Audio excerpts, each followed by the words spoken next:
आज हमें बात करनी है ओरिजिन ऑफ मैन, मतलब इंसान कहाँ से आया है। एक तो हमें जो वैसे सिखाया जाता है कि रिलीजियस हमारे उसमें माशरे सिखाया जाता है माशरे में कि आदम को उतारा गया, और दूसरे साइड पर हमें साइंटिफिक अगर आप पढ़े तो उससे पता जाता है कि हमें इंसान इवॉल्व करके निकला है। और कॉमनली हमारे इसमें दो क्लैशेस व्यू में क्लैश ही हो जाते हैं। तो इसके बारे में आपके क्या ख्याल है? बिस्मिल्लाहिर्रहमानिर्रहीम। देखिए खुरम, सबसे पहले तो जो रिलीजन का पर्सपेक्टिव है कि आदम को उतारा गया, हमें इल्हामी किताबों से मिलता है। मट्टी का पुतला मट्टी का पुतला बनाया और मट्टी से बनाया हमने। तो क्लैश मेरे ख्याल में साइंस में और रिलीजन में ये नहीं कि आदम को उतारा या नहीं उतारा। तो आज नज़र आ रहा है, एविडेंट है, आदम है मौजूद, इंसान मौजूद है। लड़ाई साइंस और मज़हब की है कि कैसे उतारा, वो प्रोसेस क्या है उतरने का, डिटेलिंग है। डिटेलिंग क्या है। साइंस भी मानती है ह्यूमन ओरिजिनेट हुआ, और मज़हब भी मानता है कि उसको उतारा गया, भेजा गया। साइंस गॉड को नहीं मानती, साइंस अज्यूम करती है कि इंसान कहीं से भी आया और ये पूरी यूनिवर्स कोइंसिडेंटल है और इंसान भी कोइंसिडेंटल बन गया, लेकिन आया इस दुनिया में। फिर हमारे पास अलग अलग थ्योरीज भी है कि दूसरे प्लैनेट से हम इवॉल्व या सीड के तौर पे भेजे गए। अब पहले तो हम मज़हबी पॉइंट ऑफ व्यू को, रिलीजियस पॉइंट ऑफ व्यू को ज़रा सा टेकअप कर लेते हैं कि जो मुझे रिलीजियस फ्लॉज नज़र आते हैं लोगों की थिंकिंग में। नंबर वन, जो कॉमन माइंडसेट पाया जाता है, हम रिलीजन को बहुत ज़्यादा लिटरल ले लेते हैं। जैसे हमें बताया जाता है कि उतारा गया, लेकिन हम लोग मतलब जो हमें पढ़ाए जाते हैं, बताया जाता है, उसके हिसाब से तो इंप्रेशन यही आती है कि ज़मीन उठा के रख दिया गया ज़मीन। मैं यही अर्ज़ करूँ कि हम रिलीजन को बहुत ज़्यादा लिटरल ले लेते हैं, और उसको लिटरल लेने के बाद उसकी डिटेलिंग को हम सुपरफिशियली फिलअप कर लेते हैं। मिसाल के तौर पर, मैं किसी हमारे मजहबी किसी कॉन्सेप्ट को मैं डिनाई नहीं कर रहा, लेकिन मैं एक पर्सपेक्टिव प्रेजेंट कर रहा हूँ कि हमें रिलीजन में बताया जाता है कि आदम को उतारा गया। तो हमने कभी ये क्वेश्चन नहीं किया कैसे उतारा गया, और उस कैसे का आंसर कौन सा सब्जेक्ट मैटर देगा, और ये उतारने का यह मतलब क्या है? मतलब क्या है। हमने क्या किया, हमने मान लिया उतारा गया, और हमने उसको सुपरफिशियली इमेजिन कर लिया कि आदम जो है वो हवा में लेविएट होते हुए ज़मीन पे उतरे, जबकि रियलिस्टिकली स्पीकिंग ये पॉसिबल नहीं है। हमारे साइंटिफिकल और जो फिजिकल लॉज है उनको अंडरस्टैंड करें। और हमने उसकी डिटेलिंग इस तरह निकाली कि हमने वो मुकाम भी ढूंढ लिया, श्रीलंका में पहला पाँव उतरा और उस पाँव के निशान को प्रिजर्व कर लिया। ना हमारी उस पर रिसर्च है कि आया वो वाकई में इतना ओल्ड एंशिएंट या प्रिजर्वेशन है कि नहीं। दूसरी चीज़ ये कि हमने रिलीजियस बुक को बहुत ज़्यादा लिटरल लिया, इन द सेंस कि जब रिलीजन कह रहा है कि हमने उतारा या मट्टी के पेट से बनाया, तो हमने उस मट्टी के पेट से या ज़मीन के पेट से को डिटेलिंग करने की कोशिश नहीं। दूसरा पर्सपेक्टिव ये, दूसरा पॉइंट वीक किया रिलीजन का, कि रिलीजन, जो लोग रिलीजियस माइंडसेट रखते हैं, लिटरल लेते हैं, वो किसी और सब्जेक्ट मैटर को रिलीजन में इनकलकेट करने की कोशिश नहीं करते। भाई ये जो उतारा गया है, इस उतारे गए को आप डिटेलिंग साइंस से करके देख लो, फिलॉसफी से करके देख लो, स्पिरिचुअलिटी से करके देख लो, शायद आपको आंसर मिल जाए।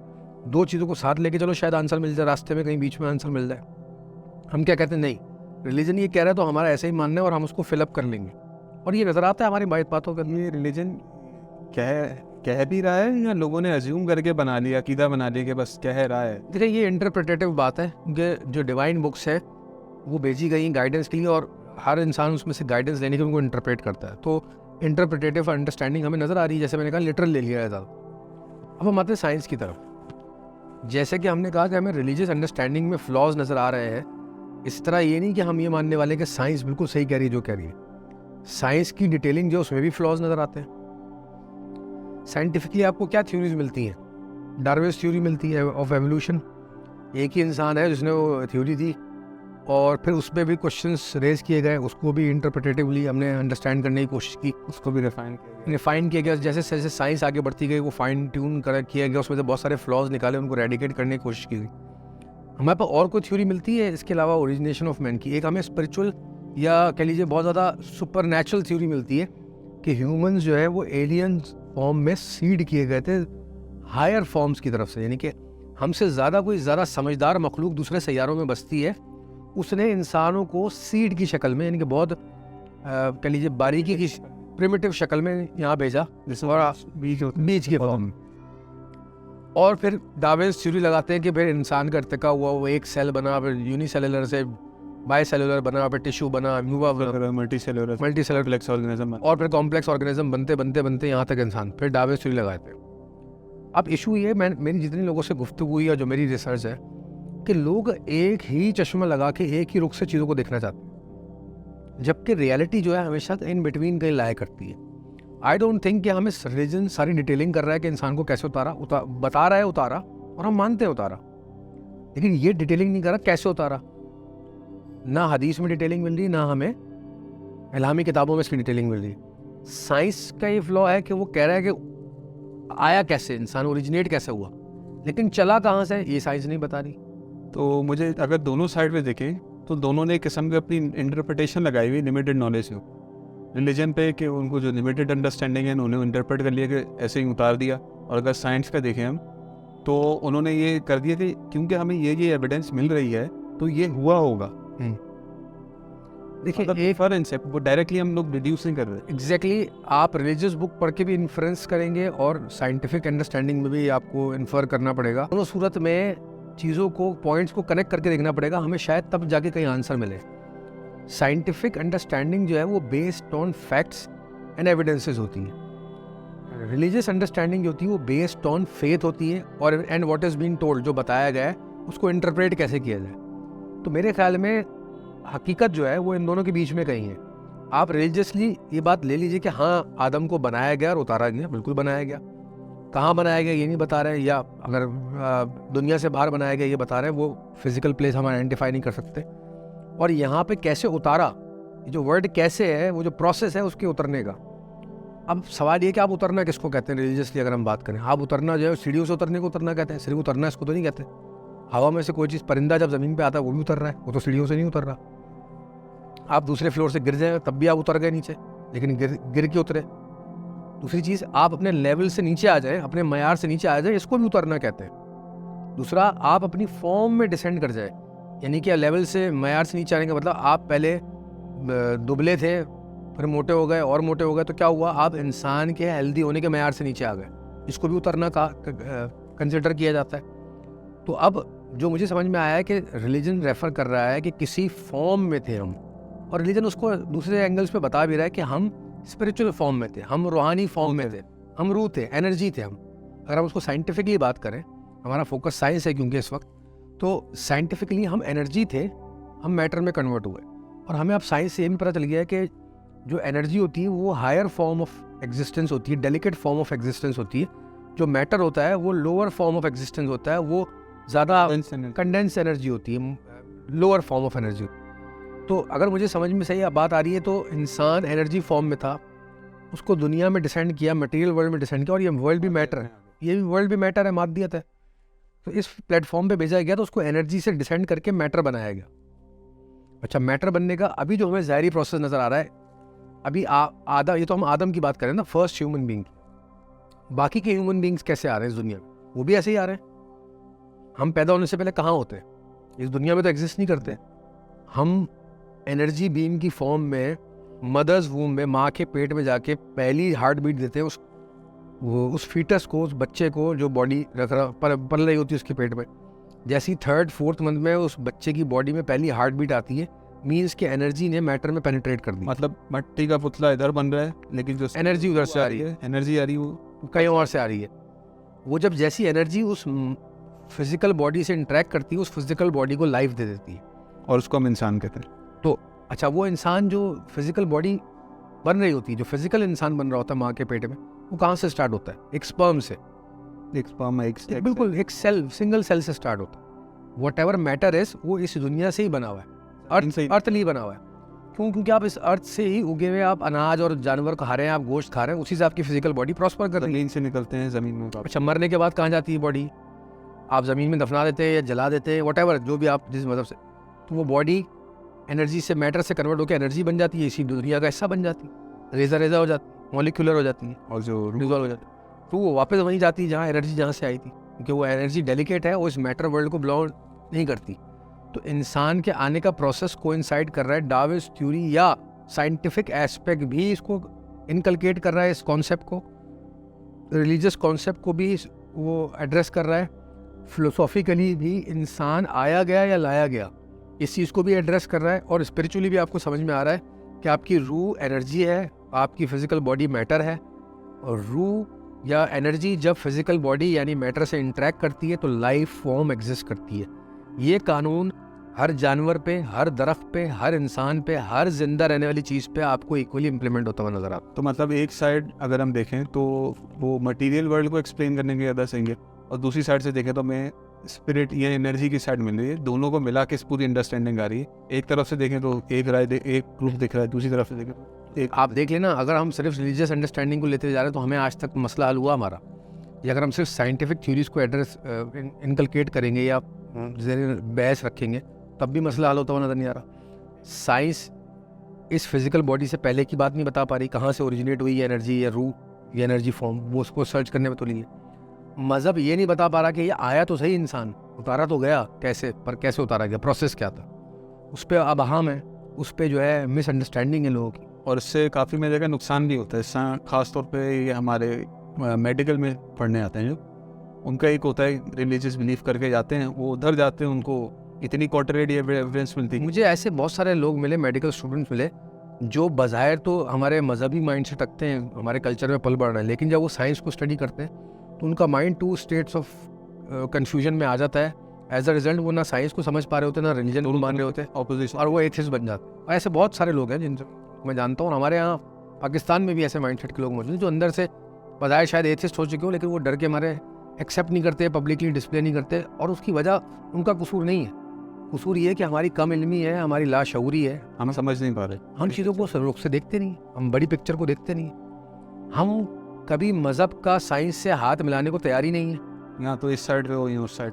या तो आप रिलीजियस हो या दूसरी। हमारे यहाँ बीमारी एक ये पाई जा रही है कि हम मज़हब को लेके उन एरियाज़ को साइंटिफिकली प्रूव करने की कोशिश करते हैं जिनका आपकी हिदायत से भी कोई ताल्लुक नहीं और जिनसे आप रियलिटी पे भी नहीं पहुँच सकोगे। यानी कि हम मज़हबी किताब से वो फैक्ट्स या वो स्टेटमेंट्स उठाते हैं और हम बताते हैं, देखो मज़हब ने 1400 साल पहले ये बात बताई थी जो साइंस अब वेरीफाई करी। बेसिकली हम we are trying to establish कि मज़हब ज़्यादा सुपीरियर है साइंस।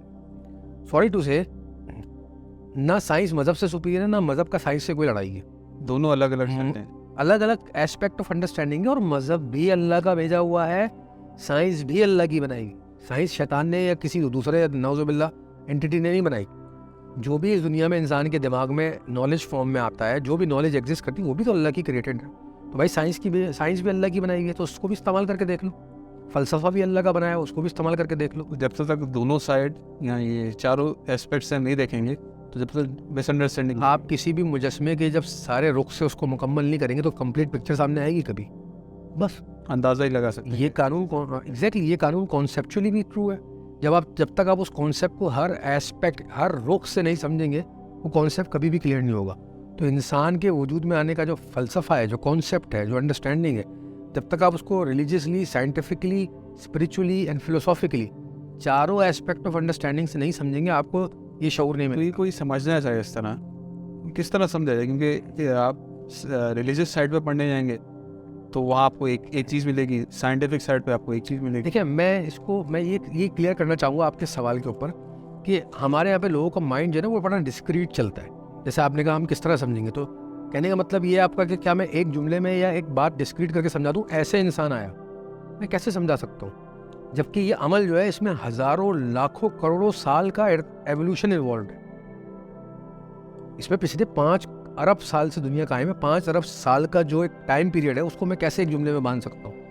मेरा डिस्क्रीट वही इंसान एक वन फाइन डे इंसान उतर गया और एवॉल्व भी हो गया, नहीं। वो जो मज़हब कह रहा है इंसान का उतरना और वो जो साइंस कह रही है एवोल्यूशन का होना, ये दोनों एक टाइम लाइन के ऊपर बेस करते हैं। कि अगर कोई सीखना चाहे मतलब वो कैसे इस बंदे को मुझे दोनों साइड से बता सके, क्योंकि ये इस तरह यहाँ तो बहुत मुश्किल। देखिए, मुझे जितनी भी अंडरस्टैंडिंग इस चीज़ की आई बेटा, वो तभी आई जब मैंने हर रुख से चीज़ों को समझने की कोशिश की। ऐसा नहीं हो सकता कि आपका फिलोसॉफिकल अंडरस्टैंडिंग स्ट्रॉन्ग नहीं है तो आपको फिलोसॉफिकल एस्पेक्ट कैसे समझ में आएगा। तो मैं अगर फिलोसॉफिकल एस्पेक्ट बता भी दूँ उसका, तो आपको समझ में नहीं आना। इसके लिए आपको खुद जस्तजू करनी पड़ेगी। ये इतनी बड़ी हकीकत है, अल्लाह ताला उन्हीं लोगों को जो है आया करता है या उनके आश्कार करता है जो लोग जस्तजू करते हैं इस तरफ, जो हकीकत जानना चाहते हैं। अब क्योंकि आम इंसान या कॉमन पब्लिक जो है हमारी, वो नहीं इस तरफ रुझान रखती, इतना नहीं डिग करती, तो वो क्या करते हैं, वो रिलाई कर लेते हैं जो अवेलेबल इन्फॉर्मेशन है। भाई हमने माना, हम मज़हब से हमने सुना है कि आदम को उतारा गया, पहला पाँव उन्होंने श्रीलंका में रखा, हमने मान लिया, और हमने बाकी जो गैप है उसकी डिटेलिंग वो फिल कर ली, या आदम हवा में उड़ते हुए आए होंगे या किसी बुर्राक पे बैठ के या किसी पर वाले घोड़े पे बैठ के आए हो। अच्छा, जो सिर्फ प्योर साइंटिफिक बंदा है वेस्ट में, जो साइंस को सिर्फ स्टडी कर रहा है, जो रिलीजन को पढ़ता ही नहीं है, वो सिर्फ माइंड में एक ही पिक्चर चला रहा होगा, इंसान ये एवॉल्व कैसे हुआ, एवॉल्व कैसे हुआ, एवॉल्व ये मिलता जुलता है तो ये ऐसे वो ज़ाहिर बात। अब उस पर पिछले कई हज़ार लाख सालों का एक प्रोसेस इन्वॉल्व है। मतलब कॉमन सेंस लगाइए ना, साइंस यहाँ पे सही है ना मज़हब यहाँ पे हम सही इंटरप्रेट कर पा रहे हैं। मज़हब सही है, इंटरप्रेट हम सही मतलब दोनों में जो मिसिंग पार्ट है वो दूसरी जगह से आपको मिले जी, कि one fine day God decided और आदम जो है वो बस दुनिया में कूद गए, ऐसा तो नहीं हुआ होगा। तो मतलब we have to think logically and sensibly कि उसका फिजिकल या फिजिक्स क्या, उसकी इस प्रोसेस की फिजिक्स क्या होगी, इस प्रोसेस का मेडिकल एस्पेक्ट क्या होगा, मेडिकल साइंस क्या काम कर रही होगी, इस सारे प्रोसेस में इंसान के उतरने में इंसानी इर्तिका क्या काम कर रहा होगा, टाइम कितना लगा होगा। ये हमने कभी क्वेश्चन किया है? हमें मालूम है मजहबी तौर पे आदम उतरे, कभी किसी ने सवाल किया कितने टाइम में उतरे,